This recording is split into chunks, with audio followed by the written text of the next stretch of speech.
کہ ہمارا جو زمانہ ہے،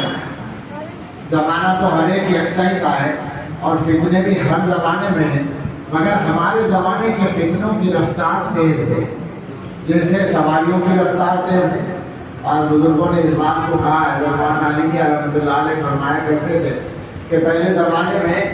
سواریاں جو تھیں وہ بیل گاڑی کی شکل میں تھی، چھکڑے کی شکل میں تھی، تو فتنے بھی اسی رفتار سے آیا کرتے تھے۔ آج ہوائی جہاز کا زمانہ ہے تو فتنے اسی رفتار سے آتے ہیں۔ اب جو ہے ہوائی جہاز پیچھے چلا گیا ہے، آدمیوں کو لے جانے کے لیے تو ابھی بھی سب سے تیز سواری ہوائی جہاز ہی ہے، مگر آدمیوں کی باتوں کو لے جانے کے لیے، ان کے خیالات کو لے جانے کے لیے، ان کے اعمال کی شکلوں کو لے جانے کے لیے، یا ان کی اچھائی کو لے جانے کے لیے، یا ان کی برائی کو لے جانے کے لیے، اس سے کہیں زیادہ تیز رفتار ذریعہ انٹرنیٹ کی شکل میں ہمارے سامنے ہے، سوشل میڈیا ہمارے سامنے ہے۔ آپ یہاں بات کریں اور ساری دنیا میں ایک ساتھ سنی جائے، یہ اللہ تعالیٰ نے اس زمانے میں ہمارے لیے ممکن بنا دیا۔ تو اس کی وجہ سے یہ فائدہ بھی ہوا کہ اچھائی کو پہنچانا آسان ہوا، اچھی بات کو تیزی سے پہنچانا آسان ہوا، لیکن یہ نقصان بھی ہوا کہ برائی پہنچنا بھی آسان ہو گیا، فتنوں کا پھیلنا بھی آسان ہو گیا۔ اور ایک فرق یہ ہوا کہ جو اہل حق ہے، جو جن کے پاس اچھائی ہے، خیر ہے، بھلائی ہے، وہ اس کا استعمال کرنے میں مختلف اسباب سے پیچھے ہیں، اور جو اہل باطل ہیں، جن کے پاس برائی ہے، جن کے پاس شر ہے، جن کے پاس دنیا کا ماحول خراب کرنے والی چیزیں ہیں، فساد پیدا کرنے والی چیزیں ہیں، وہ اس کا استعمال کرنے میں آگے ہیں۔ اس وجہ سے فتنے زیادہ تیزی کے ساتھ پھیل رہے ہیں۔ فتنے ہمارے لیے ہر طرح کے ہیں، جو فتنے ہمیں اللہ کی نافرمانی میں مبتلا کرتے ہیں،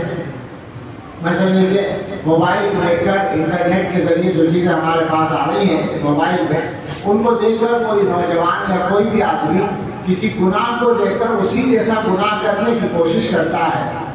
یا اس کے دل میں اس کے خیالات پیدا ہوتے ہیں اور وہ اس کے لیے اس میں مبتلا ہوتا ہے۔ تو یہ فتنہ ہے ہمارے لیے اور مصیبت ہے۔ پہلے زمانے میں یہ ہوتا تھا، علماء کہا کرتے تھے کہ صاحب اپنے بچوں کو گھروں میں رکھو، باہر نہ نکلنے دو، بری صحبت سے بچاؤ۔ آج کل یہ مسئلہ ہے کہ گھر میں رہ کر بھی بگڑنے کا پورا خطرہ موجود ہے۔ اس سے بڑھ کر جو فتنے ہیں وہ ہیں جو ایمان کے لیے کھڑے کیے گئے ہیں۔ اسلام دشمن طاقتیں پوری مضبوطی کے ساتھ اور مکمل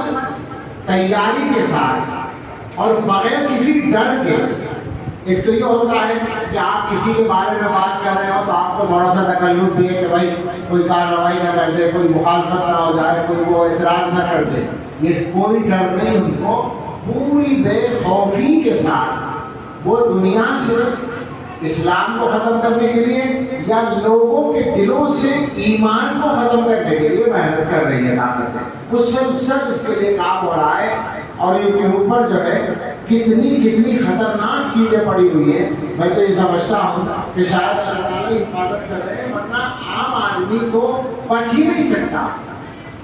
میں نے شاید پہلے بھی کبھی ذکر کیا ہوگا کہ عربی زبان میں ایک سیریل ہم نے دیکھا، سیریل تو فلموں کے چلا کرتے تھے، اب ہر چیز کے ہوتے ہیں، تو پتہ چلا کہ یوٹیوب پر ایک سیریل تھا، سلسلہ تھا۔ جب ہم نے دیکھا تھا کئی سال پہلے تو اس کے 535 ایپیسوڈ پڑے ہوئے تھے یوٹیوب پر، یعنی ایک گھنٹے کی 535 قسطیں، 50 منٹ کی، 55 منٹ کی، 1 گھنٹے کی، اور وہ عربی زبان میں۔ اور اس کا جو چلانے والا تھا، بولنے والا جو تھا، وہ اس کا نام تھا رشید، مگر وہ بالکل گمراہ آدمی تھا۔ پہلے وہ مسلمان تھا، کسی مسلمان کی اولاد تھا، بعد میں مرتد ہو گیا تھا، عیسائی بن گیا تھا، اور اس نے ایک مشن بنا لیا تھا کہ اسلام کو اور اسلام کے نظریات کو کنڈم کرنا ہے۔ تو میں نے اس کا وہ سنا ہے، جو اتنی شاندار زبان عربی، صاف اچھا لہجہ، سمجھ میں آنے والی زبان، اور کتابیں تفسیر کی، حدیث کی، سیرت کی، تاریخ کی اس کی میز پر رکھی ہوئی، وہ کتابیں کھول کھول کر دکھا کر بات کرتا ہے۔ اور اس کے موضوع کتنے خطرناک تھے، مثال کے طور پر 1 گھنٹے کا ایک وہ ہے، اور اس میں عنوان ہے حل محمد رسول اللہ، کیا حضرت محمد صلی اللہ علیہ وسلم اللہ کے رسول ہیں؟ وہ 1 گھنٹے محنت کرتا یہ بتانے کے لیے کہ حضرت محمد صلی اللہ علیہ وسلم کی شخصیت نعوذ باللہ ایسی نہیں ہے کہ وہ اللہ کے رسول ہو سکے، اور اس کو مدلل کرنے کی کوشش کرتے۔ بے شک بالکل غلط، لیکن جس آدمی کے پاس پکا ایمان نہیں ہو یا معلومات صحیح نہ ہو وہ تو گمراہ ہو جائے۔ ایک عنوان تھا حل القرآن کلام اللہ، کیا قرآن اللہ کا کلام ہے؟ باقاعدہ وہ محنت کر رہا ہے یہ ثابت کرنے کے لیے کہ قرآن ایسی کتاب نہیں تو باقی وہ اللہ کا کلام ہو سکے، نہیں ہو سکتا۔ اس سے اور گندی بات حل محمد ابن عبداللہ،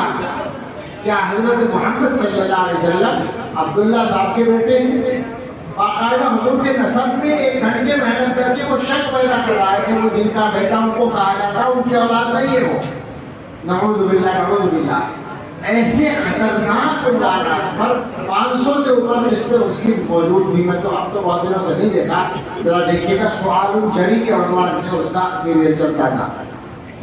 یہ ایک مثال ہے، اور ظاہر ہے عربی زبان میں یہ ہو رہا تھا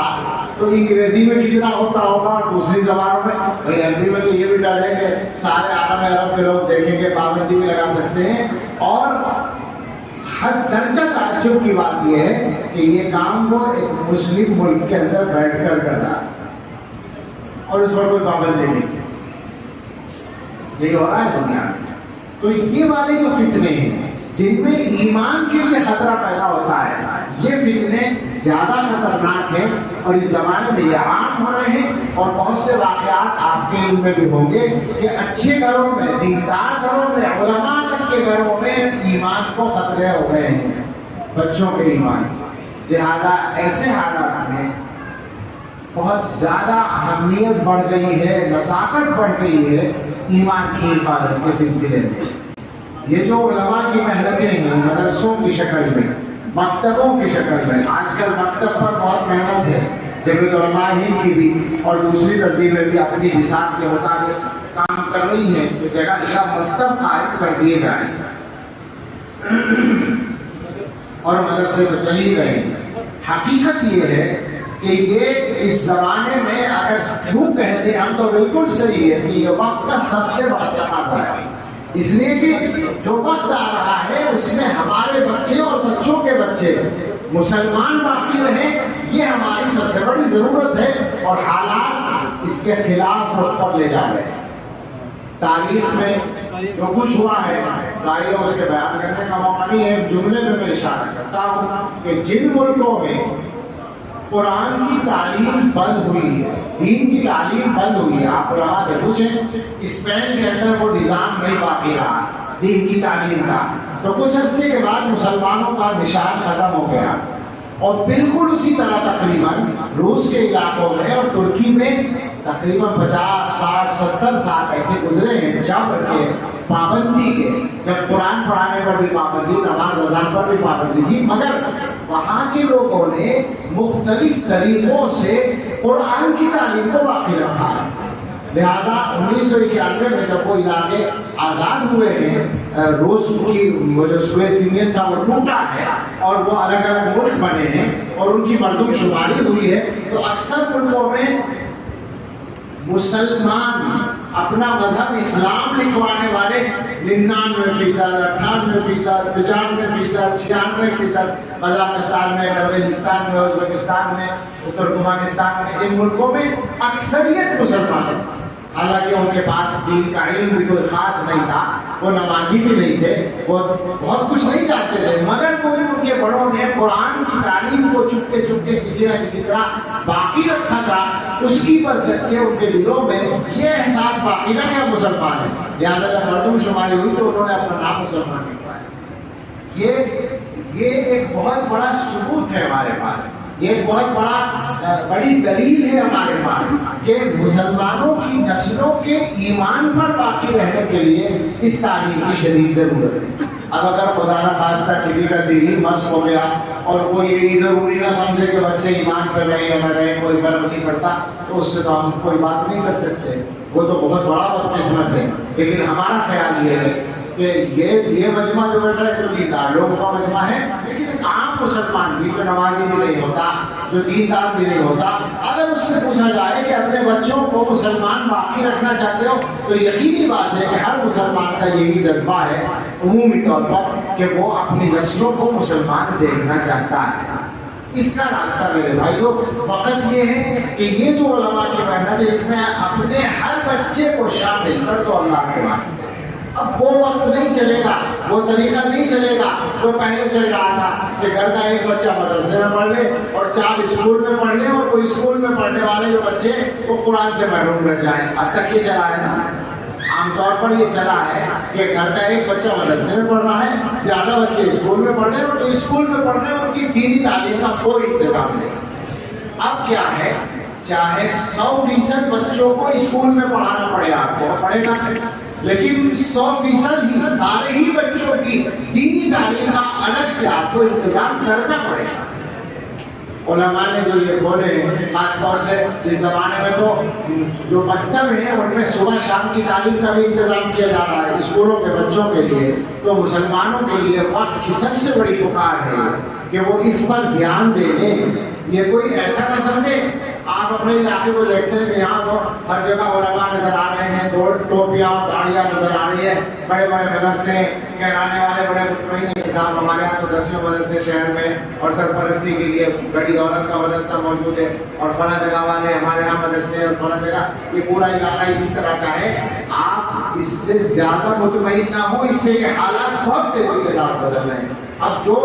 تعلیمی پالیسی ہے اس کا کیا تقاضا ہے کہ ہر بچے کو اسکول بھیجنا پڑے گا،